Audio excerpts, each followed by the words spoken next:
Ladies, gentlemen, cinephiles of all kinds, welcome back to another episode of the Split Screen Podcast, official podcast of blankpagebeatdown.com. I am now, and will forever be Shah Shahid, your host, barring any potential trouble with the law in the future. Not that I'm involved in any illegal activities. I'm just saying. So today we discuss our first remake, a one-of-a-kind, pretty famous cult classic film, and returning on the show is the always amazing Kathy Gibson. Check out our website at accessbollywood.com. Now, Kathy's a pretty amazing girl. Wait, lady? Woman. What's more feminist appropriate? Well, I'll just ask her later, it's fine.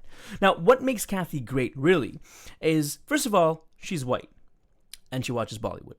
And that in and of itself is quite the accomplishment. Because sometimes even us brown folks don't have the patience for the irritating things that Bollywood movies do. But Kathy does. And she looks at it with a totally different perspective than you or I would. I'm obviously talking directly to the brown people that are listening right now.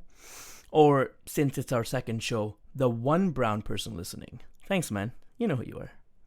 Now, an example of Kathy's perspective on Bollywood movies. Everyone knows about the recent release of Shandar, which basically bombed the shit out of itself, and it's caused everyone to really freak out. So the main lead, Shahid Kapoor and Alia Bhatt, they've basically gone underground. They're not talking to anyone, they're not doing anything, and the producers of the movie are essentially shitting bricks. It's so bad that it's gotten to the point where now the latest news that's circling the grapevine, because that's a thing, is that Shahid Kapoor is actually dropping and backing out of other movies he committed to before or during Shandar. In particular, a movie called AK vs. SK, directed by the same guy that did Uran, which is an amazing movie, check that shit out, and Lotera, which I haven't seen, but I heard was amazing, with Ranveer Singh and Sonakshi Sinha, so that director. The movie was supposed to have Shahid Kapoor and Anurag Kashyap in lead acting roles, but apparently, Shahid is no longer in it because he's too scared after Shandar flopped, because clearly that's the first time that's ever happened to Shahid. Like, come on, bro. It happens. Get over it. Let's move on. Now, there is some conflicting reports. Some say he's very much involved in the movie still. Some say he's not. But the point is, Shandar apparently was so bad that he's freaking out. And these rumors are doing, their rounds. These news reports are doing the rounds that it was so bad that he's dropping out of old commitments. But, Kathy actually liked this movie. And in her trademark style, she points out flaws of the movie that you or I or other Bollywood fans might not really have paid attention to as much. So check out her review of Shandar. It's on our website on accessbollywood.com right now, and see if you agree with her. Now, we return to your regularly scheduled programming. This is episode 1 of the Split Screen Podcast featuring Kathy Gibson as we discuss Memento and its Bollywood remake, Ghajini.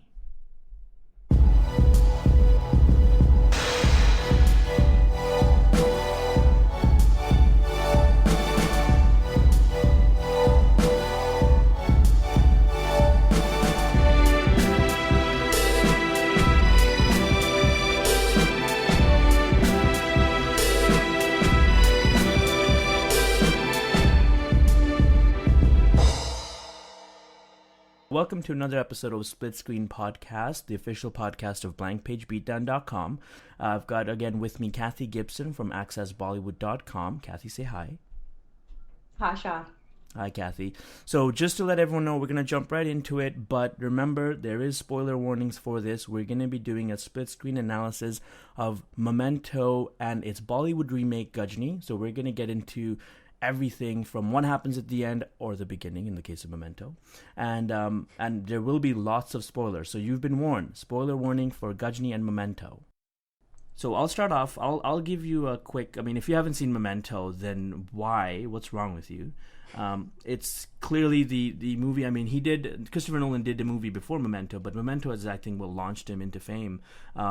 Where essentially it's a movie about a lead character played by Guy Pearce, who essentially has an accident and is unable to form short-term memories. And even though that was funny when Drew Barrymore did it in 50 First Dates, it's not as funny here. This is a dramatic movie. It's basically a mindfuck, to be fair, where the entire movie actually plays in reverse, which is a great it's a great symbolism for how the character himself comes up with his memories. Because essentially, imagine having your memory fade every couple of minutes, and you can only reset your memory back to one time. So he can be doing something and not know what he's doing or why he's doing it, and he literally has to sit there and work backwards from what he's doing to get to the start of, oh, this is what I was doing, you know. So, and that's how the movie's shot. The entire movie plays backwards. We have a couple of minutes scenes that go in reverse chronological order, and it was a revolutionary movie when it came out. The story, everything was great. Excuse me. Again, like I said, the movie launches Christopher Nolan into fame, where he goes on to direct, you know, the Batman reboots, for crying out loud. So, brilliant movie. Loved it. I will fight anybody who has any problems with Memento. I really hope, Kathy, you like Memento, because I don't want to fight you. I think it's great. Okay, perfect. But there was a Bollywood remake, and Kathy, why don't you clue us in on what or how the Bollywood movie was made, and then we'll get into some discussion. So the Bollywood movie was actually originally made in Tamil, also called Ghajini. It was, I believe, the second movie by, help me with his name, A.R. Murugadoss. That was a lot better than how I would have said it. Thank you. I would have muttered on for like a good 2 minutes. So this was, Murugadoss made Ghajini in Tamil, I think a couple years after Memento was released, and then in 2008 put out Ghajini in Bollywood with Aamir Khan in lead role. And so he makes some critical changes in this, where instead of it just being the same sort of, you know, reverse chronological order, you know, mystery kind of unfolds, like how did we get to the end that we've seen at the very beginning? Instead of that, it shifts back and forth between the present day circumstances of Aamir Khan, who plays Sanjay Singhania, whose name you will remember because it's said like 8 bajillion times in the whole movie. Between his present day, where he has no memory. I can just feel your anger as you're talking about the movie. Go ahead. It's building. And then back between his romance with an up-and-coming actress, or wannabe actress, played by Yasin, who also was in the Tamil version.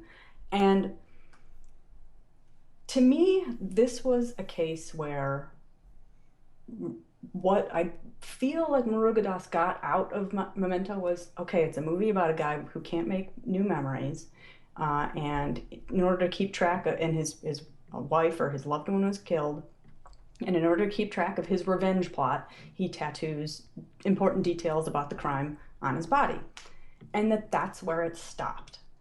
And that nothing else about the themes of Memento really translates. There's none of that in Ghajini. It's not, you know, much of Memento is about the fallibility of memory, not just when you can't make new ones, but how easily manipulated things can be, and about how, if you don't have context for things, you know, how does Guy Pearce's character in Memento know that he's, you know, completed his revenge if every 15 minutes, you know, it starts over going, okay, where am I? You know, what's going on? And he sees the things on his body, you know, the tattoos, and goes, oh, I'm on this revenge mission. That it never ends. And it's, you know, which is a greater statement about revenge in general, a theme that other revenge movies have explored, about how it's changes. Perpetual. Yeah. And so it's, I just feel like nothing about the theme translated into the Indian version of Memento. And I will start, since I mentioned it earlier about the director's note, the movie starts with a little explanation of what this anterograde amnesia is that the character suffers from, and Murugadoss writes, "This film has been inspired by some stories and incidents with similar ideas and real-life incidents of people suffering from short-term memory loss. We acknowledge other stories based on the disease short-term memory loss." Oh, that's really, really nice of you. No credits given to Nolan, who I think also wrote the movie with his brother. With his brother, yeah. Yeah. And so, okay, so not crediting the original guy, somehow claiming that in this wide universe of ours, he also hit upon this story about a guy who has no short-term memory, who keeps track of events in his revenge plot by tattooing stuff on his body. Well, and that's the thing, right? I mean, if Mm-hmm. it went as far as the memory loss, yes, no, he's right. There's been hundreds of movies about that using that Sure. concept. In Bollywood alone, like fucking like Shah Rukh Khan always has to have some sort of memory fucking loss in his movies, but because that drives the romantic plot forward. But if it was up to that, like if that was the limit of the similarities, fine. The tattoos, the camera, the apartment, the notes, all these things which are directly from Memento. These are not stories of people who've done this. You bring me one guy who makes homemade fucking tattoos about, having to remember to get milk, and I will say, fine, you're a genius. But it's just so blatantly ripped off, and the fact that he says, I mean, when the movies were coming out, when Ghajini was coming out, the director even says, apparently, he says that I heard about Memento and the concept, and I never saw it. I heard about the idea about this character with memory loss and how he goes about finding revenge, and then I wrote my movie. I never saw the original until after mine, and this is what he said. And I'm like, and again, before I saw Ghajini, I'm like, it's possible, guys. Give him the benefit of the doubt. Goddamn. And I see the movie, and I'm like, all right, he's a dick for sure. I'm willing to give him. I'm willing to concede that he probably didn't watch through to the end, because he seems to have missed the whole point of the movie. What's great too is that the romantic subplot that takes up at least half of the movie, the romance between Aamir and Nasim is based on the movie Happy Go Lucky, a 1951 British musical. Nice. See, I didn't even know that. Yeah, two movies that he ripped off Awesome. and put together. So, and it's what really It's a really good editing job, basically. Oh, yeah. What bothers me so much about Ghajini, what I can't get over, Ghajini, by the way, is the name of the bad guy who kills Asim. Spoiler. Which is stupid. Yeah, and Just so plain dumb. You know from the beginning who the killer is, and that's There's no twist. There's no plot twist. There's no sort of building up of what happened. You know from the onset of the movie how the movie's going to play out. And the only two outcomes of Ghajini is he's going to get revenge or he's going to get killed. But it's fucking Bollywood, so clearly he'll get his revenge and it'll be a happy ending. Well, and what happens is that his character in the present day, Amir's character in the present day, has virtually no dialogue. If you notice, he just gets mad. He has his moment of realization. He grunts so much. There is so much expression. Come on, Kathy, give the guy some grace. There's so many expressions in the variety of grunts that he does during this movie. He says it all with a grunt. Come on. That's true. He's got quite a range when it comes There's to his that. confused grunt. There's his angry grunt. Is there a happy grunt? No, that would be a weird one if there was a happy grunt. There's That'd just be a lot whole of other versions kind of of the angry grunt. censorship issues if there was a happy grunt. So unlike Memento, where Guy Pearce's character is narrating his own story, and there's kind of this running joke that he keeps saying, pardon me if I've told you this before, but I've got this short-term memory loss, and the guy at the hotels he's staying there, has to keep telling him, yeah, you've told me this every day for like the last few weeks. So, that Amir's character doesn't do any narration of his own story. Instead, this other character is introduced, played by Jia Khan, who is this medical student who she has no business being in this movie, and she thinks it's kind of cute. She hears about this guy who has this memory loss, and then she goes to meet him, and then first a police officer finds Amir's diary, recounting his That's love the story, first which then thrust into flashback. Yeah, and then the medical student steals those diaries and reads them herself, and she winds up, I don't know, deciding to help him. But he's basically, Aamir has really nothing to do. He's mad, he gets his revenge, and that's it. And it's just disappointing to see him kind of reduced to that. I think I would feel differently had the movie played out with the romantic subplot first, and then get to the half and she gets killed. Yeah. And then he gets the memory. I almost think that would make more sense rather than this back and forth where, the med student in a proper sweet. chronological order, you mean? Like beginning to end without the time lapses and things like that? I think so. I think so, because every time, it just keeps cutting back to this. There's no flow because it's like angry revenge, happy cute love story, angry revenge. But also, I mean, the thing is though, flashback as a plot device. I mean, it's used when the flashbacks reveal something, they provide some sort of insight into the character now or today or something that kind of explains things, or a twist or what have you. Excuse me. These flashbacks provide no new information other than us seeing what we know happened. Like, you know what I mean? Like, we know she gets killed, and then we see how it happens. But the how still has no, like, revealing the how. Okay, so this is, she was killed because, again, she's a really good Samaritan, which is, again, just a lazy storytelling concept. Like, they couldn't find any other conflict to get her raveled in. She's just a good Samaritan who was at the wrong place at the wrong time. Like, fuck you. No political agenda, nothing. It's just, again, the bad guy's a thug. Not even, like, an important guy. He's a thug who just literally just got caught up with some other girl, and her boyfriend's freaking out and going for revenge. This is literally the story. Whereas in Memento, even though they bring that up, but they make it trivial. By the end of the movie, the reason why the girl died, why his wife died, becomes not just trivial, it comes into question. That, wait, was there a break-in? Or did he kill her through overdose? Because, you know what I mean? Like, there's this whole, everything is completely left open-ended. But in Ghajini, from minute one, you know what happened, you know what's going to happen, and you know how it's going to end.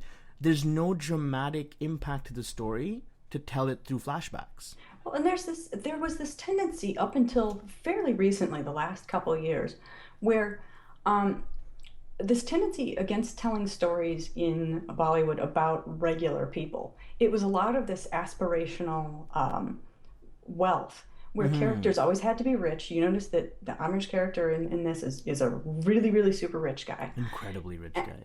And so it was something about, it was as though the stories of regular people don't matter as much. That nobody wants to watch stories about, ordinary people. He has to be really rich. She has to be the best, most kind-hearted person. Right. She's not only beautiful and bubbly and all this, but she's this, helps, disabled Random orphans dudes, cross some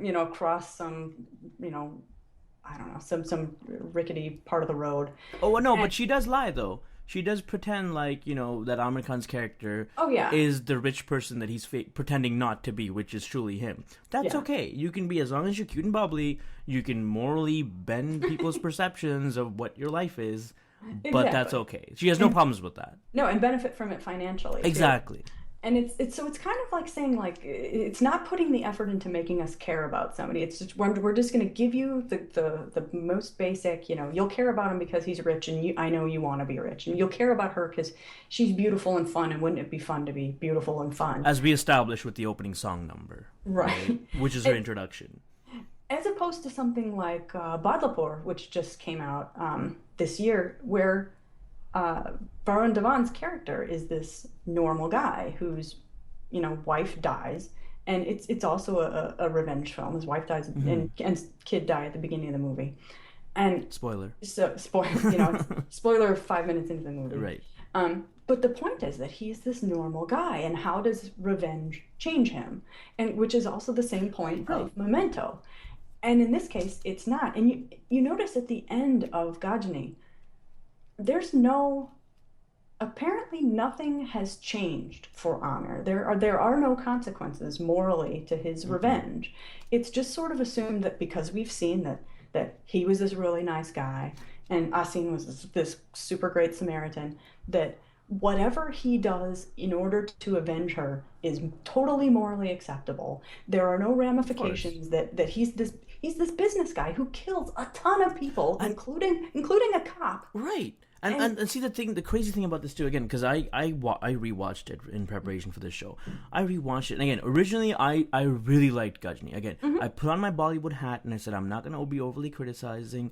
And I watched it and I'm like, this is a really good movie for what it is, which is again just mindless entertainment.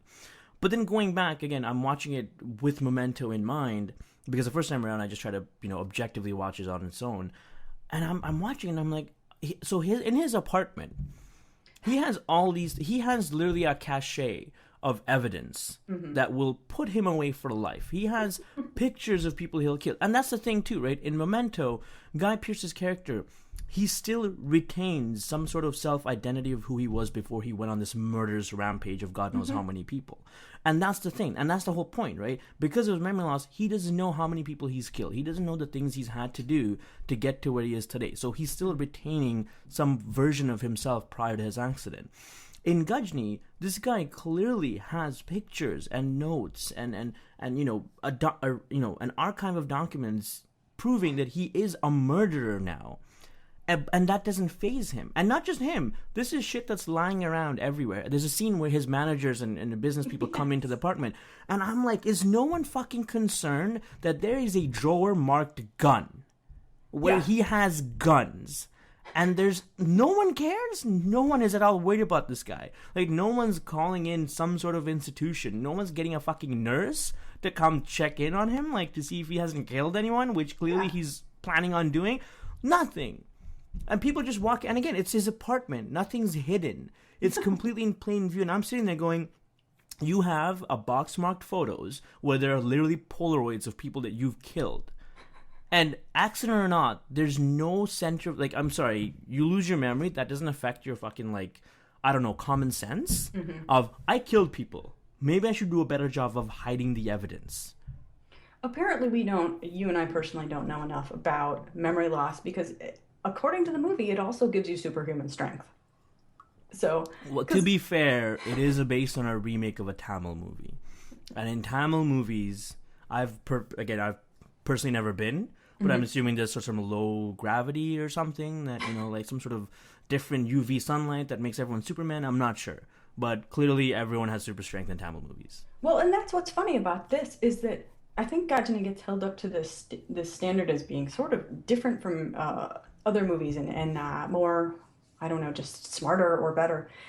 It's not really that different from any Salman Khan movie, you know, anything that like Ajay Devgan's played these kind of Superman characters. And again, all these remakes of Tamil movies, because again, Ajay Devgan's been on this kick of remakes of Tamil movies, where again, it's, I mean, all those kinds of movies, they have like this. I mean, again, to be fair, again, we're really killing Ghajini, but to take a step back and really be fair about it, Tamil films are like that. You know, they are. It is exaggeration. Tamil movies are still in an age where the masala concept is very prevalent. They're still doing those kind of movies, and they're doing it well. I mean, again, if you remove, like I said, you remove common sense, and I think a really good example of this that. Not a satire, but essentially they paid a tribute to that genre of movies was Chennai Express, which people hated, and I think they hated it for the wrong reasons. Because Chennai Express pays homage to the fact that, okay, and the movie's set in the South, so the entire movie follows that kind of a logic, that this is set in the South, the characters are all South Indian, so we're going to have like this exaggeration of everything we do. And whereas these movies like Ghajini, they're not doing it to be satirical, or they're not doing it as a tribute, they're genuinely being that. The exaggeration is how they're playing the scene and how they're playing the dialogues. And it's, I mean, again, like I said, it's, you factor in common sense and you're like, this is stupid. You remove it and you go, this is fucking awesome. Because like, it's meant to be fucking awesome. It is what, you know, for a long time there's been a question of, can there be an Indian superhero? Kind of, you know, and Krish was an attempt at that. And there already is an Indian superhero. And they are this kind of South Indian hero where it's, you know, he's got superhuman strength. He defines morality. Usually there's like, in a lot of the Ajay movies recently, you know, there will be chanting going on kind of behind him as he strides up to, you know, hit the bad guy with a stick, where he's sort of been this like, you know, divinely ordained instrument of justice. And so there can be nothing morally wrong with him. He's not flawed. He cannot be flawed because essentially he's divine. And there's not that same kind of overt godliness about Aamir's character in Ghajini, but it's there. There are no, it is impossible for him to do wrong. So no matter who he kills, you know, nothing bad can happen to him because we have already accepted him as being, you know, this instrument of divine justice, if you will. And I mean, the only overt thing about Aamir Khan's character in Ghajini is his fucking muscles. And I feel like, the actor is known for putting his all into every role he does, either emotionally or physically. And I feel like he put so much effort and focus into changing his body for this role that he didn't do any fucking thing else. He's just like, I'm gonna get massive, and by the end of that, he was just like so just completely done that he's like, I'm just gonna show up and cut down my lines and let me just flex, because that's gonna take a lot of effort to do. I don't want to get into anything more emotional than that. Like we were talking about earlier about how the movie could have been better if it was in chronological order. Fuck that. I think if they just gave him some sort of internal monologue, just get the diary plot device out and just do an internal narration for the movie, just like in Memento, I think that makes this movie so different. If they were like a softer Aamir Khan, not the grunting beast we see now, and not the charming guy from the flashbacks, but if we had a softer, more kind of like a blank slate, like an emotionally confused Aamir Khan narrating his own story, narrating the flashbacks, and all this other thing. And clearly, on the subject of making the movie better, get rid of the fucking songs, because this movie has no place for that. No. It takes you out of it completely. Which is why, like I said, when I first watched it, I put my Bollywood hat on. The songs to me were, bathroom breaks and coffee breaks, and, I would get snacks, because the songs have nothing to do with the movie. They're not even fucking enjoyable. Yeah. And they take you out of it. You've got a dramatic story about some guy killing people, and then you've got him in multiple outfits and multiple hairstyles romancing this girl, and you're like, why? Why is this here? So but it's different if the flashbacks are from his perspective rather than from somebody else. And that's what I mean. Like if he was, again, like I said, get rid of the diary thing, get rid of the girl, get rid of, the cop, sure, I get it. But if the flashbacks were his narration to either the audience, and the thing is, Memento did that. Memento did that because they had these sort of weird flashback scenes that were shot in black and white, where he's talking to someone on the phone, which later we revealed to be another character. But that dialogue that he was talking to the guy on the phone, he was basically talking to the audience. He's telling the audience about the condition. He's giving the backstory of what happened, how it happened, the cops, and he's telling his whole story in flashback to the audience. The phone guy was just a plot device, to replace the audience, the proxy, right? Yeah. But in Ghajini, there's nothing like that. You've got the proxy and the audience members are supposed to be this girl who's a medical student who's somehow stalking down the guy she's fucking reading about. Like, how creepy are you? Like, what kind of a medical school is this? First of all, and then she's doing some song and dance number. Like, it doesn't make any sense. And I feel like if they just gave him an opportunity to act and not just, be a hulking monster for some reason, the movie would have been so much better. If Aamir Khan got to do what Aamir Khan's known to do, which is be cerebral, be emotional. Like, I hated Doom 3 until that second act. Spoilers for Doom 3. I hated Doom 3 until that second act where you have the double character who he plays like a child. And I'm like, what just happened? This movie just got flipped on its head, and I love it. And it's all because of Aamir Khan. Aamir Khan literally changed the genre of the movie halfway into the movie. And if he got a chance to do that here, I think Ghajini would have been a completely different movie if it wasn't a Tamil remake. And again, all the controversies of it being a ripoff, because again, I find there is certain scenes in Ghajini, that do improve upon Memento. Again, like marginally. For example, Guy Pearce plays the character very calm and confused. Right, like every time his memory resets, he has this look of serenity on his face, right? And you can tell that he did such a good job. Every time his memory resets, you can tell by looking at his face that there it is. He just forgot everything, right? Because his face just goes blank. Whereas for Aamir Khan, throughout the movie, he does that very rarely. But there's a scene, there's a montage in the beginning where he wakes up from sleep, and which again I think is another play on Memento, because in the movie, Guy Pearce describes the memory wipes as always waking up, constantly waking up from sleeping, right? Every time his memory resets, it's like you just woke up. That's what he says in the movie. So there's a scene where Aamir wakes up, and I thought that was a more detailed look into the condition and how every morning must feel like. Right? I mean, if you're awake and your memory is resetting every 10 minutes, and that feels like waking up, how does it feel to actually wake up? Because we all wake up groggy. It literally takes us that split second to kind of acclimate ourselves to where we are, anywhere we are, right? Depending on the kind of night we've had, right? So it's really interesting for me that Aamir Khan wakes up on his fucking mattress, looks around and goes, what the hell is this? And he has this look of, calm. And then he slowly gets confused progressively. He doesn't know what's happening. He checks the bedroom, clearly going, why the fuck am I on a mattress in the living room? and he goes into the bathroom, because I guess biologically we all go to the bathroom in the morning, and he goes through this motion of discovering that his lover was just brutally killed. And because when I watched Memento, I had that question. I'm like, can you imagine reliving a trauma that you can never get over? And Guy Pearce plays that really well. But I would think you'd always... Can you, like, imagine the worst thing that's ever happened to you. Now imagine you're reliving it every 7 minutes for the first time ever. How traumatizing is that? And I think Ghajini does this really cool job of showcasing us, and just the implications go beyond the scene too, of him hulking and raging out at figuring all this out. That he must do this every fucking morning. Like, every morning he wakes up, or he wakes up from a fucking nap, you know, he goes through these motions of rediscovering the most horrible thing that's ever happened to him and reliving it all over again, which I thought was really cool. I mean, again, it's a little unnecessary, especially because he starts working out for some reason, you know, instead of just breaking down in tears, which I think was how anyone else would react. Yeah. But he gets angry at the multiple mirrors in his bathroom and says, I'm gonna do pull-ups now, bitches.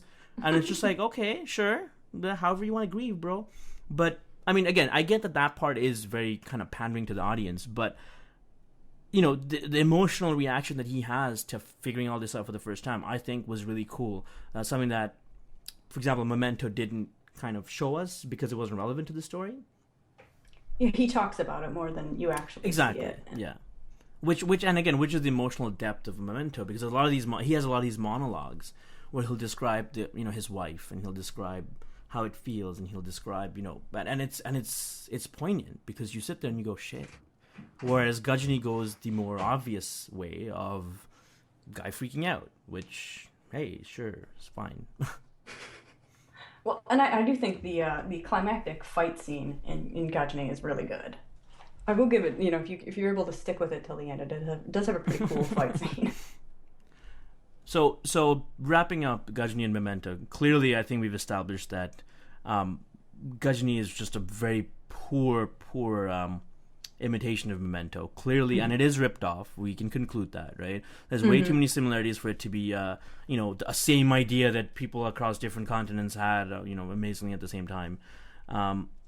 But how do you feel Ghajini, like, on its own though? Is Ghajini a good enough movie that you would recommend people to watch? No. Not counting it as a remake of Memento. No. No? At all? Not even if you're into that kind of stuff? No, I mean, there are other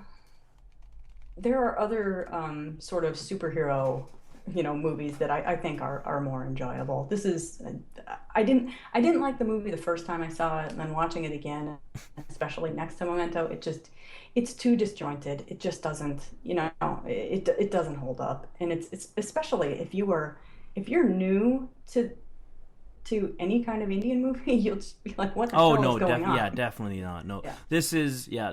I think this is one of those movies where you watch in a group with popcorn. It's it's what I call the community effect, where you sit down with a group of friends, you watch a really bad movie, and you watch it solely to rip it to fucking shreds. Like, because there's so many laughable points of this movie where you're just sitting there, you're like, this is the funniest thing I've ever seen, but they don't mean for it to be so. Yeah, I think for me it winds up being too slow, because the movie is really pretty long, and it doesn't have enough. It's no Gunda. By the way, which is, you will notice that Murugadoss does pay tribute to Gunda in one scene where I believe at Ghajini's place there's this close-up shot on him shot from underneath in his mansion, which echoes the in Gunda all the shots of Bula in his mansion with his brother. And then he also, in that same scene, says something about we have to fix a date for Aamir's death, which is also a good. Oh, yes, that's right. Yeah. Nice. That's awesome. Okay, so Ghajini, shittier version of Memento. So let's get that. So there's no reason for anyone that hasn't seen Ghajini, don't be rushing out to get it. Just rewatch Memento again, and I think it's a lot better experience. And Memento, again, no matter how many times you watch it, it's a very pleasurable experience. So there goes another episode of the Split Screen Podcast. How quick these moments come and go. Well, you can continue the conversation with Kathy on her website, accessbollywood.com, or by following her on Twitter at Kathy F. Gibson. You can subscribe to this podcast on your preferred podcast app, or just visit the site at blankpagebeatdown.com to listen directly on the internet. Subscribe to the site with your email in the top corner. Follow us on Twitter at splitscreen_pod. Follow me directly on Twitter at the Shah Shahid. Like our Facebook page at facebook.com/blankpagebeatdown. And email me your comments. Did you like Ghajini? Did you hate Ghajini? Did you like Ghajini better than Memento? Because that'd be weird. So just email me anything you want at, my email address is shah@blankpagebeatdown.com. I'll see you guys right back here for the next episode, which will be up sooner than you think. Mystery.